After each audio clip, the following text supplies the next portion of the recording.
Now, time for secret number 3. Okay, secret number 3. Secret number 3 is a really great technique to use in so many different ways. The first way we're going to use it is for, again, anchoring back here. And then I'm going to show you a different way to use it too, because let's get some versatility out of these tips, right? First things first, who here has a texture iron? I don't, actually. I am definitely the type to multi-purpose my tools. If you saw in my last video, Glamour Waves, you saw how I took my regular Marcel curling iron and made it into a wand. Now we're going to use our straight flat iron, right? And we are going to go ahead and make this a texture iron. Are you curious yet?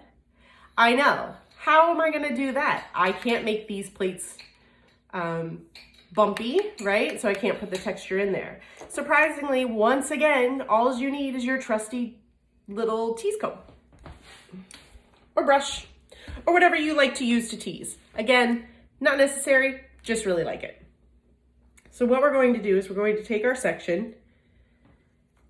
Please take these in small, manageable sections. Please don't take that giant chunk out and do it all at once. We want to stick to being able to take these out relatively easily as well.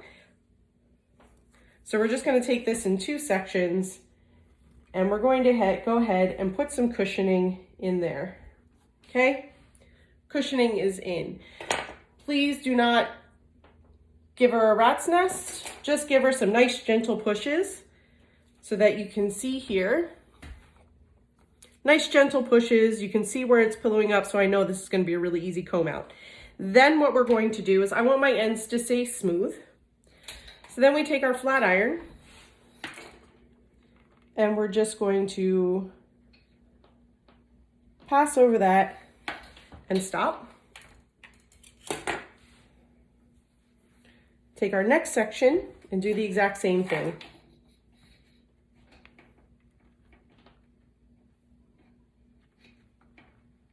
Just in the section that we have that teasing.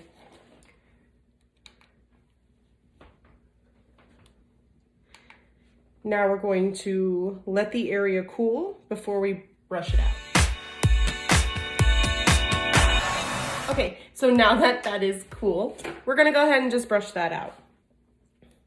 So again, I'm just using the teasy comb. Again, use whatever you have, use what's convenient for you. But what you're going to see now is that fluffy texture result. Let me see if I can get her just a little bit closer here. So you can see she has that fluffy textured result. Her ends are still really nice and smooth, right? So she has that fluffiness. And you can see the volume that is increased in the back. So now, even if you have a client who's maybe a little more sensitive to the scalp, sometimes those cornrow braids can be a little tight and very uncomfortable. So can those tiny little rubber bands. So if you have a client that's maybe a little more sensitive, this might be a better option. Now that we have that in there, once again, we can hide that fluffy spot, which is great. 2, I want you to just kind of see like the back profile too.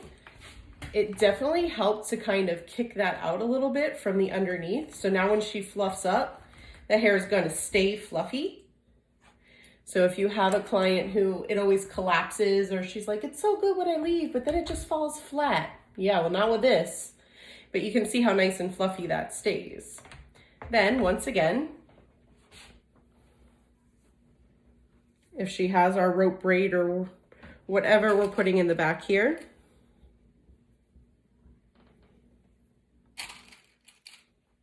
we can once again go ahead and secure our pins into that section or that area. And the chances of it holding tighter are greater. So what I do is I'm crisscrossing the pins, flat side to the head, so that that stays. And it's in there. Now you may see a little more shift or movement with this technique because it's not completely secure, but it is a heck of a lot better than having nothing. Again, I really think she's going to be headbanging at wherever she's going. So Thankfully, we didn't see too much movement, which is amazing, right? Didn't slip out, didn't fall. So she's ready for that. So let's take tip number 3 and let's put it somewhere else on the head. More specifically, the crown.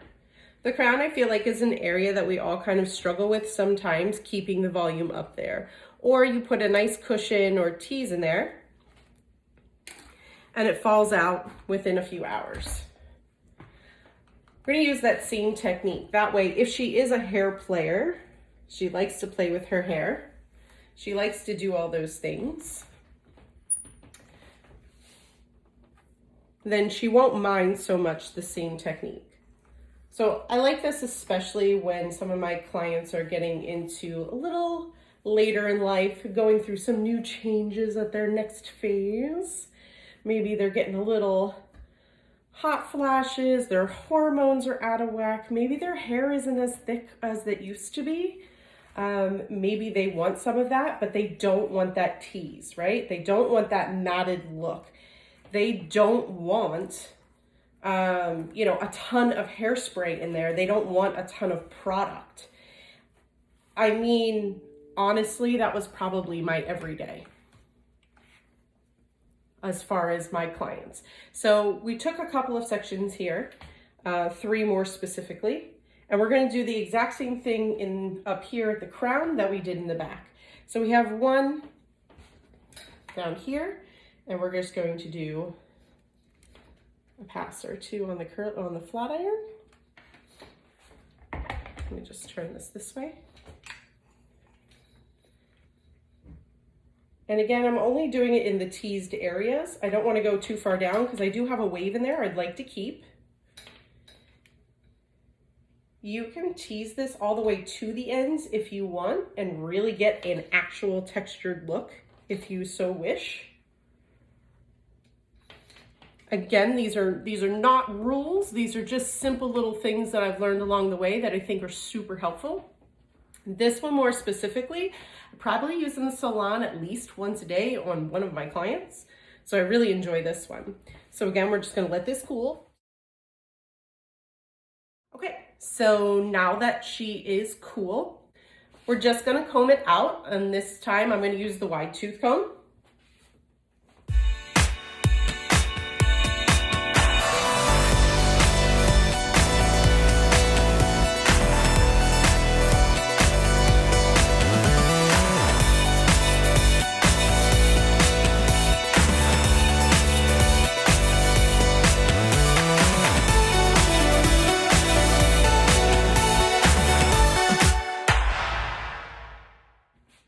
So now you can see that she has more of that texture up here in that volume. I don't have to do a whole lot to this for this to come up. Okay, this is doing it all on its own. I'm not adding extra hairspray. I'm not adding extra texture spray, nothing. And then the other thing is, for those fine hair clients that don't want that tease look, even though you can see the texture in there, and that all the hairs are kind of just a little wiggly just from the teasing that was in there that we flat ironed, it's still overall a smoother look. So if she is kind of going for this glamour wave, we can definitely put this in, then go and iron our curls. We don't even need this. We can go in and do that with the curling iron at the same time. Then get this type of frothy look at the root or at the base that she doesn't have to, again, do a lot of effort to. Again, you see with the side profile, gives a lot of texture right here. So if she is a hair player, the more she plays with it, actually the frothier it'll get. You can use that same technique too, anywhere that you need more volume. If she's one that needs it on the side, I highly recommend it for that. Again, I always go in about 1 inch from the hairline, and I section 1 inch from the part line. This way she doesn't feel like she can see it on the top of the head. Then I take another about 1 inch width from there and do the same technique.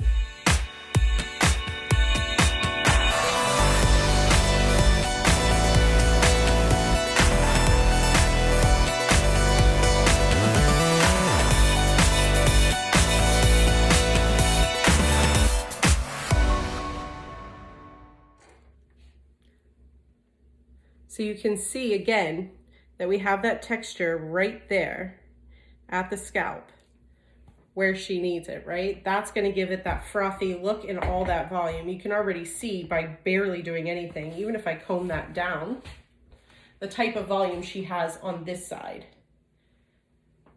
Then we're just going to simply lay the rest over top.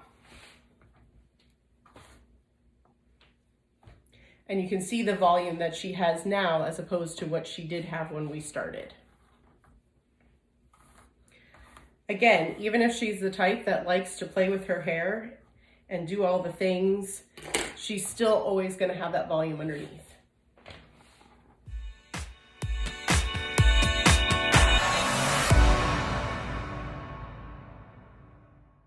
I think the greatest part about these techniques too, nothing's permanent, everything stays. And with this latest technique, this third one, you can still put your hands through it. So thank you all for joining me. Ellie says thank you, and hopefully you take some of these tips back with you into the salon. You rock out that bridal hair, that stays. Thank you for joining me. I want you to go ahead and practice some of these on a mannequin, and please tag me. I'd love to see the updos that you're doing with some of these tips and tricks underneath. And then do me a favor, go ahead and give her a headbang, because I can guarantee you, you'll have a style that lasts. So thank you so much again, and I'll see you soon.